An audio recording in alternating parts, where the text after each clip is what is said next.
আসসালামু আলাইকুম। কেমন আছেন সবাই?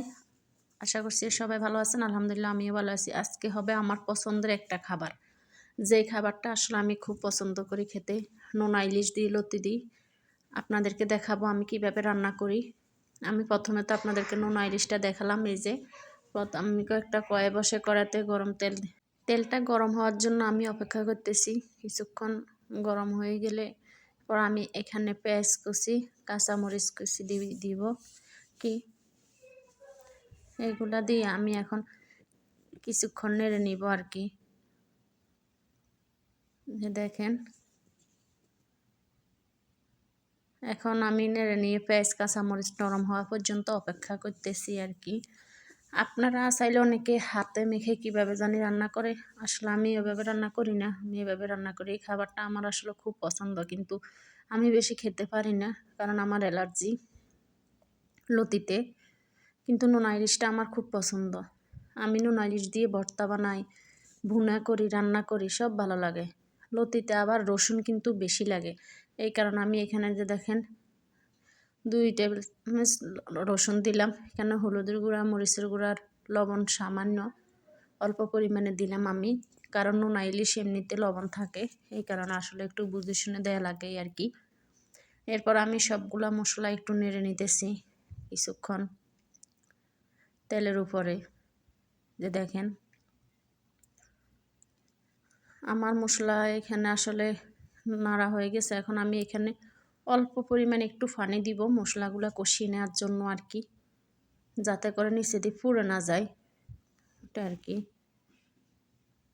আমি কিন্তু ভালো করে মশলাগুলো নেড়ে নিতেছি তেলের উপরে। যে দেখেন মশলাটা যত কষানো হয় তরকারির কালারটা তত সুন্দর আসে, তরকারিগুলো খেতেও কিন্তু অনেক ভালো লাগে। যেটা আমার অভিজ্ঞতা থেকে আমি বলতেছি আর কি। আপনারা কে কীভাবে মনে করেন আর কে কীভাবে রান্না করেন ওটা জানাবেন। এখন আমি ঢাকনা দিয়ে কিছুক্ষণ আসলে মশলাগুলো কষিয়ে নিতেছি। আমি আসলে এখানে খুব সময় নিয়ে তরকারিটা রান্না করতেছি, যেহেতু পছন্দের খাবার একটু মজা করে রান্না না করলে কেমন হয় বলেন। খেতেও যেহেতু মজা লাগে আর কি। এই পর্যায়ে আমি নোনা ইলিশগুলো দিয়ে দিব এই মশলাগুলোর সাথে। দেখছেন আমার মশলাগুলো কিন্তু কষানো হয়ে গেছে আর কি। এখন আমি এগুলা দিয়ে কিছুক্ষণ কষিয়ে নিব।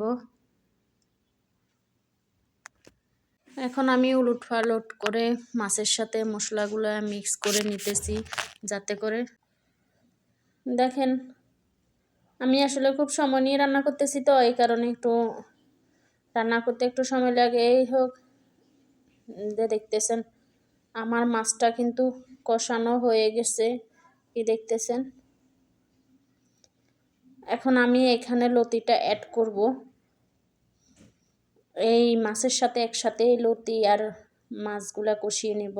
যে দেখেন লতি কাটতে কিন্তু আসলে বহুত সময় লাগে। আপনি একা মানুষ হলে তো আরও একটু সময় হাতে নিয়ে আসলে তরকারিটা কাটতে হয়, কারণ এটা বেছে সুন্দর করে কাটতে হয় আর কি। যাই হোক এই যে দেখেন আমি লতিটা আসলে কেটে নিতেছি, মিক্স করে নিতেছি।